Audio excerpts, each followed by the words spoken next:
Thank you so much, Dr. Chitra, for giving me direction to take the AIOS forward.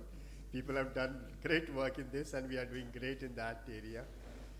We had, in the previous session, wonderful video from Dr. Hasur Tak talking about posterior polar cataract management. I remember Dr. Ramamurthy asking, what is the, how do I understand which are difficult cases, which are not difficult or simpler cases. Though as soon as you make a diagnosis of posterior polar cataract, it seems everything is difficult. But that's not very true. So we have to really understand the morphology of these posterior polar cataracts so that you can do an effective surgery for patient's benefit. So we all understand there's a high chances of posterior capsular opening during the phacoemulsification or any other cataract surgery, and that can cause the poor outcome in these cases also. So everything starts from the good slit lamp examination. So this is a diffuse light examination where you know that the typical characteristic feature of a posterior polar cataract, you have a reduplicated type of orientation, and beyond this central disc you have a peripheral disc also. So this may be high risk quality of posterior polar cataract. Then a slit section also tells you the size of posterior polar cataract. It has been beautifully described by Jagatram et al. If you have a size which is bigger than 4 millimeter, they have a very high chances of posterior capsular opening during your surgery.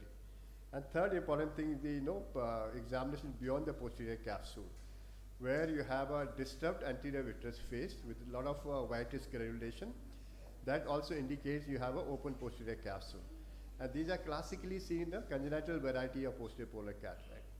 What is missing here is the nucleus grade. If you have harder nucleus grade, more chances of complication. So slit lamp examination carefully under dilatation will give you a lot of information on the type of posterior polar cataract also. So this is the density of cataract, which is little on a harder side, which requires a different technology, and assessing these cases also.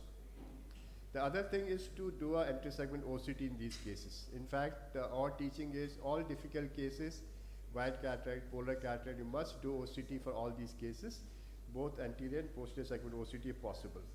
So you have a two ways. One is the clinical OCT for a OPD procedure wise, or if you have access to an intraop OCT, you can do OCT intraoperatively also with a microscope attachment or a femtosecond devices also.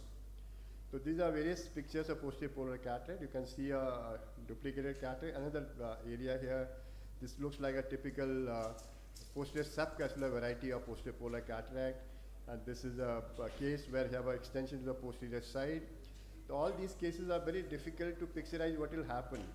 But that can be typically seen by assessing these cases. So this is one publication done by my junior colleague, Dr. Amar Pujari, where we assessed 100 consecutive cases of posterior polar cataract undergoing cataract surgery in a senile variety and assess the typical patterns. So if you see here, these are three pictures of a difficult morphology or typical posterior polar morphology. The one is conical shape. You can see the area density is quite thick and the shape is conical. And second is moth-eaten appearance, where the disc is larger size and nothing is visible beyond this posterior polar disc. And third is a ectatic deformity, where you have a combination of moth-eaten and the conical shape. So if you have these three types of morphology and anti-segment OCT, you have a very high chances of posterior capsular opening. So fortunately, these cases or these morphology, specific morphology are only seen in around 10% of cases. Rest 90% cases are the routine morphology of posterior polar cataract, where you can delineate the posterior capsule. The opening of a posterior capsule PCR ranges from 80 to 100% if you have these three varieties. So if you can assess this with anti-segment OCT before you take this patient for counseling and surgery, you will be much better off. Same thing was published in the same journal, that is the Journal of Cataract Refractive Surgery, where we described the intraoperative dynamics of a posterior polar cataract, which were assessed during the surgery.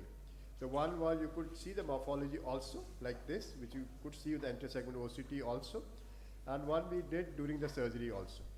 So this is what Dr. Ramamurthy is talking about. If you can delineate the posterior capsule through the OCT, these are routine cases. You can do a routine surgery, hydrodissection, hydrodelineation, and surgery is over in 5 minutes. And this is a surgery which I'll skip. This is a type 2 variety where peripherally you can delineate the posterior capsule, center little difficult. Then these cases you have to be little careful. And this is a type 3 variety where you have a large posterior polar disc, harder nucleus, moth-eaten appearance, posterior capsule cannot be delineated center to periphery. There you have to be very, very careful not to really jump into doing a hydro dissection in these cases because the PC is not clear in these cases. So I'm doing a 2 delineation here because nucleus is very hard, so delineation also becomes difficult. The idea here is to delineate the nucleus core from the peripheral epinucleus cushion so that you can safely do surgery in these cases also. If you see here the surgery wise, I could do a nice surgery here, complete the emulsification and always decompress the fluid which is there because sometimes this may be the way the capsule can get broken at that time also. So this is what sometimes you can see. This we describe the posterior polar disc defect sign. If you have this defect, after you take out the nucleus in a defect in epicortex or cortex, so this is a sign that PC is intact in these cases. And you can definitely aspirate this without having compromisation. But whenever you don't see this disc defect, that means your PC either it is open or there's no attachment in those cases also. Therefore, this technique of a nucleotomy is very, very useful, which Dr. Harsul nicely demonstrated, a chop and tumble technique. The basic idea there is to create the cushion of epinucleus. You can see this is a hydro delineation I'm doing. You see in the OCT picture where you can do a delineation and get the endonucleus separated from the epicortical cushion. So this can be customized very, very effectively to this surgery. You can see here the primary chop. We'll take out a piece from there and this will allow fluid it seep into between the epinucleus and the endonucleus. Subsequently, you can do just rotate the nucleus with your chop technique. You can see here, I'll just pull this nucleus towards centripetally and you can take out this without rotation of a epicortical support system for a capsule.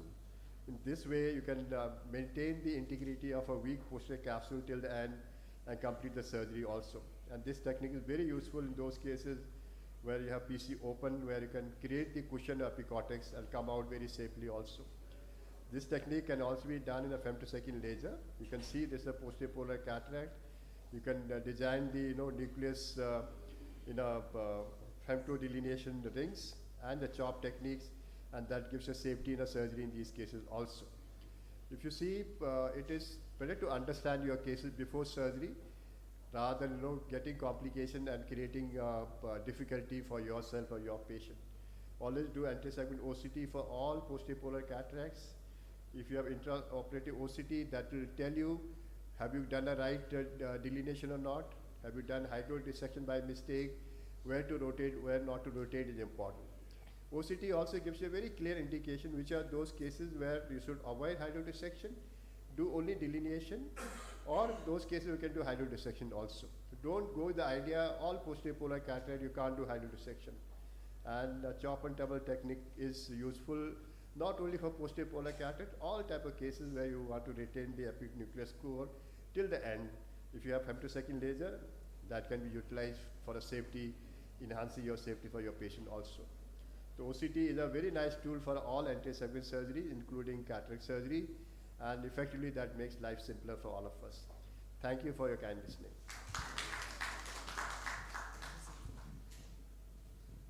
So I just wanted to know one thing. In softer cataracts like this, we are very well aware that we are doing the hydrodelineation and maybe we can do the delineation at 2-3 levels also. But what about the harder grades of cataracts where we have maybe a dense hard cataract where you know that you have a pre-existing dehiscence?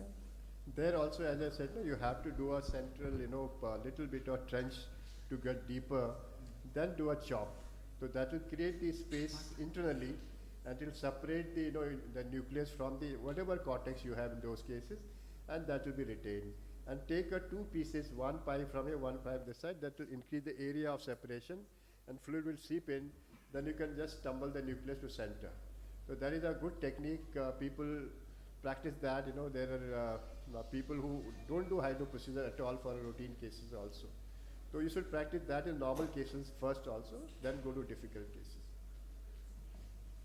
The biggest challenge is you can't rotate these lenses because you've not done a hydro, so you'll have to chop it as you see them. And try to get one piece out so the bag becomes a little more spacious for you to get the other pieces out. Very nice talk.